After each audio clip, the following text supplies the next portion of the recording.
Every once in a while, a mix comes along that's so special, it just blows everybody away in the genre. You know, it's a competitive mixer. You want to win, but you got to just step back and just be like, bravo. Well, today we're going to talk about one of those mixes. My name is Joel Wanasek. I'm a pro mixer, co-founder of nailthemix.com, one of the coolest places to learn how to mix heavy music in the entire world. So today I'm going to break down and react to one of the greatest metal mixes, undisputedly, of all time. If you disagree, you're wrong.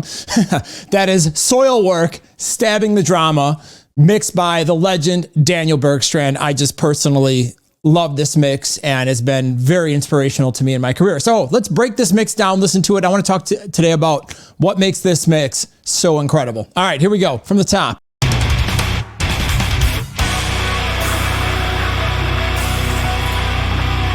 It gives me chills every time I listen to it. It's so good. Okay, holy crap. There's a lot to dissect there just on one chord, but I want to say one thing that makes this mix outstanding is the fact that nothing else sounds like it. Listen to the top end of the guitar tone.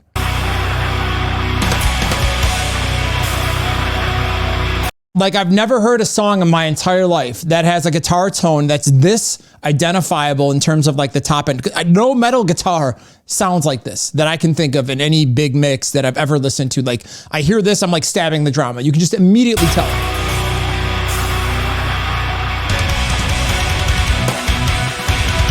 So right out of the gate, this mix has like the coolest, most unique top end I've ever heard in a metal production. Like, it just blows my mind every time I hear it. It's so crazy because it sounds like fizzy and really bright, but it's smooth. You know what I mean? It's got this very unique character in the top end. And it's pretty crazy because the speakers on this are actually Celestion 75s. At least that's what it sounds like to my ear. The fact that he was able to get that kind of sound out of that kind of speaker, you know, really sounds to me like it took some really careful mic placement. Okay, so let's go back and dissect this a little bit more. There's a couple things that are going on that make this sound freaking massive right out of the gate.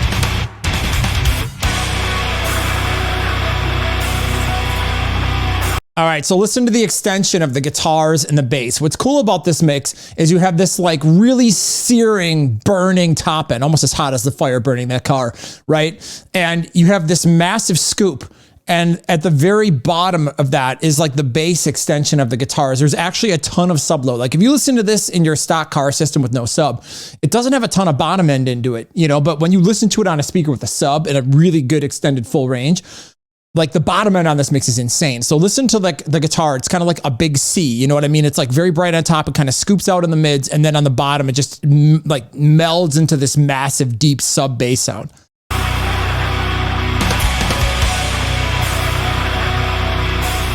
And I love that you can just ring a chord out like that. And you've got those like lo-fi filtered octave guitars there with the delay, which are pretty cool, kind of in the background. And I think what's cool about this is in producing, having an identifiable introduction to a song that catches your attention right away in like the first 5 to 10 seconds, you know, is just so critical. And too many songs just kind of start the same. For example, like a lot of rock songs will just start out, they'll play the riff, then go into the verse. You know what's going to happen. And something like this is a little bit different because it catches your attention. It's got this big fill and it just, boom, chord hold out, cool little octave lick. Like, that's the hook right away. It's different. It's got everything about it is just brilliantly branded sonically. Okay, continue on with this mix. Now, just like the guitars have to be some of the most unique sounding guitars that I've ever heard in the genre, this is one of the most unique drum sounds I've ever heard in like metal. And, you know, one thing that Bergstrand is just absolutely famous for is he gets some of the coolest, most interesting, unique drum sounds ever anywhere on the planet. And he's just absolutely worshipped for his ability to do so. I mean, Daniel Bergstrand is like, how do I explain it? You know, there are people that are like really great at this game. And then there's like always that person that's just like, just the cut above everybody else, you know?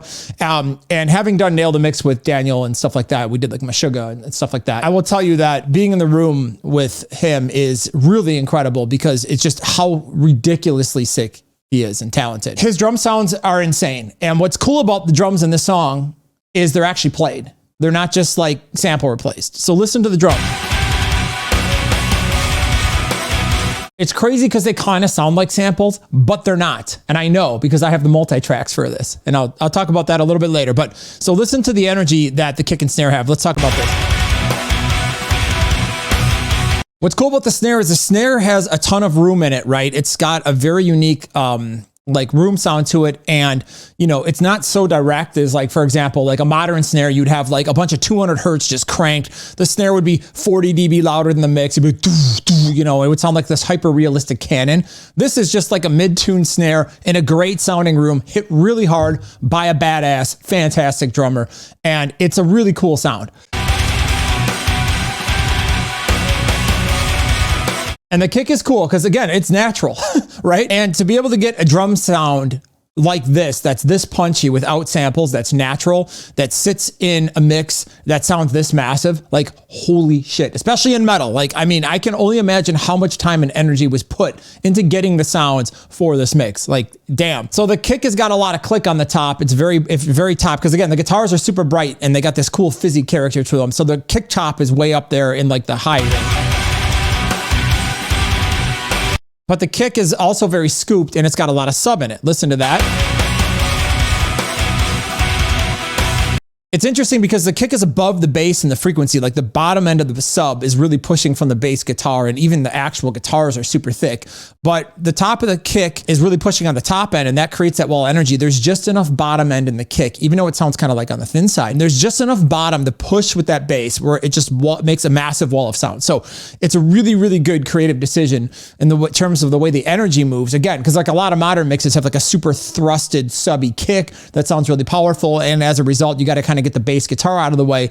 Here, what he's done is he's put just enough bottom sub into the kick where it's got some really nice bottom heft, but it kind of just bleeds into the bottom end of the bass guitar and just pushes, and it hits. This mix freaking hits. My declaration noise. Okay, I love how dry those vocals are. They come in just sounding badass. You can really hear just that beautiful snare room. Listen to the room on the snare. My declaration noise. Just want to shout it right now. And I love it. It's like mono vocal, boom, scream comes in, it's on the side. The vocals are very mid-rangey. They have a kind of a dry characteristic to them. They're not super wet. Like this is kind of a dry mix in terms of the guitar, the bass, the vocal, but the drums have this massive ambient glue that kind of holds the whole thing together. And I think that's a signature characteristic of like a lot of Bergstrand mixes, is the way he puts his ambience in his mix. He gets a lot of glue and ambience from very long tails of rooms and reverbs and things like that on his drums. And that kind of comes in and just totally locks in, and it makes for a really cool sound. Okay, let's keep going. Pay attention to the bottom of the guitar and the bass here. You can really hear the low end weight. Congratulations, you found. And again, that's like the coolest Celestion 75 like speaker sound in guitar. Like I just think it's so sick. It's so cool. And again, a lot of people love their vintage 30s when it comes to heavy music. You got to give the credit to the guys that are banging 75s, because 75 is also a fantastic speaker. I use it a lot myself. I love it. It's one of those super underappreciated things. A lot of like cock rock bands and stuff like that, that they used a lot of that type of speaker, but you can really do some damage in the metal game. Perfect example of that right here. All right, pay attention to the top of the hi-hat and like the cymbals versus the shell.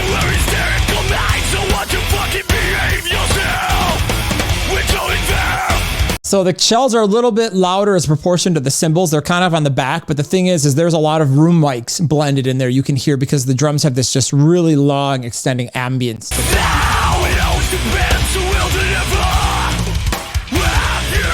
Those toms are pretty cool. They're very wide panned. They're not very thick in terms of the bottom end, but they punch, they're tight, they're quick, they're fast, they sound good. Love the stereo scream. Feel that energy in this mix. It just you can't like listen to this and not bounce your head. This is something that I think gets lost in so many modern mixes. It's just like these old mixes, they pump, they breathe, they have this energy to them, and so many new mixes just sound sterile, and I wish they didn't. Now, there's a lot of keyboard work in this song. Like I said, I know because I have the multi-tracks. When we did Nail the Mix, Daniel was kind enough to give them to me because I'm an ultra fanboy of this song. And my hope is only that someday we can get him on to come do a Nail the Mix, and I'm sure we will for this song. But I have these on my computer. I will tell you, like when you open up the tracks for this song and just look at the tones, it's like so mind-blowing how incredible things sound. It's just like the raw engineering skill of the tones. You know, it's just something about a producer that has a vision, that knows what they want, and they can just get the tones dialed in, and they're not just pounding it off to mix. Like, well, we got a DI, you know, let's figure out the guitar tone when we mix. You know what I mean? Like this, the way that things are committed. You know, when you listen to the drums, it's like there was a clear, distinct vision in mind before record was even pressed. So that's one thing that I think separates a good producer from a brilliant producer, is being able to just have a vision for everything that you work on. And I mean, my God, the tracks in this song sound insane. Okay, so there's a lot of keyboard stuff in here. Sorry, I get distracted. Listen very carefully. If you're like that, whoa kind of thing, I can't sing, don't beat me up, I'm not a vocalist. There's a lot of keyboard stuff like that that's very subtle in the song. Okay, so let's hop into the chorus. Notice the very subtle top keyboards that are in there. It's like a spacey keyboard sound. It's very quiet.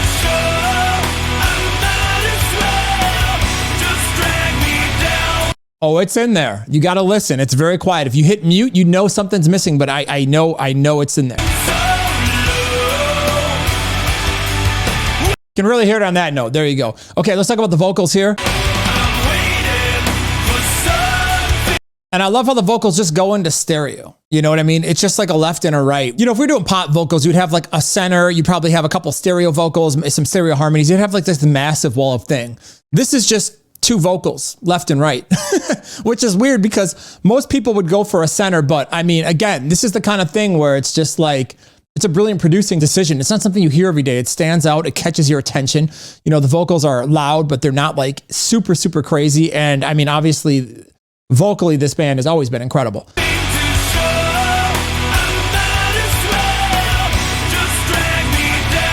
And I love it. It's still dry. Down to drain, and I got nothing to bear with a polluted mind. God, listen to the low end energy off this mix. Like, I just can't get over how sick it sounds. It just, I love how scooped it is, and it just pushes the energy. It's just sick.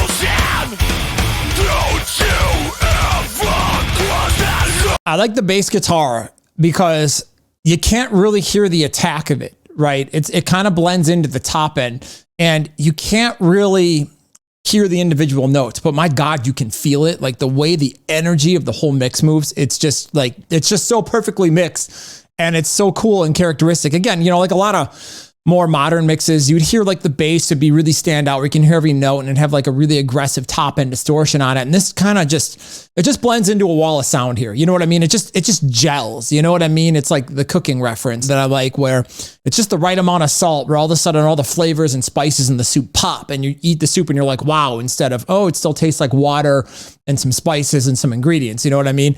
That's kind of how I feel about this. It's like the bass is just in that spot where it just locks like a puzzle, and it's so good. Let's move on to the bridge. All right, there's our keyboard on the left here. We got the spooky keyboard. We've got the lo-fi octave guitar theme from earlier.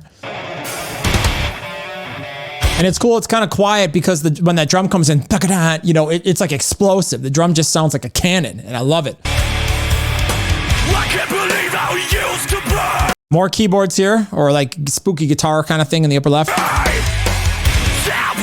And I love how lo-fi and filtered that is. It's so cool. Again, same kind of theme. We've got a double guitar and stereo that sounds super wide. You know, it's loud. Same kind of guitar tone, you know, 75 speakers. It sounds great.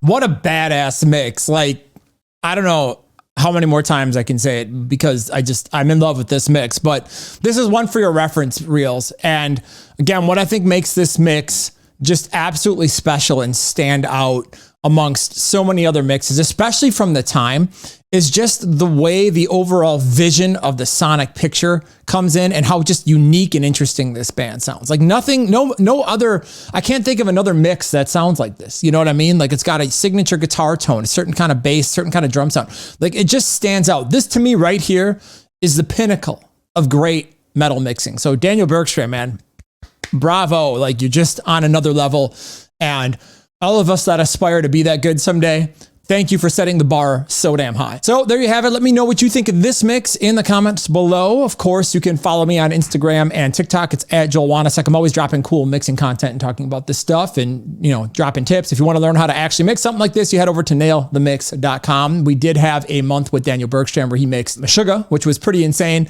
and one of my favorites personally. Make sure you check that out. Let me know in the comments below if you got any mixes you want me to react to. Please push the like, subscribe, and notification bell because I'm doing these videos like 2 times a week. I appreciate the support. Thank you so much for watching, and I'll see you next time.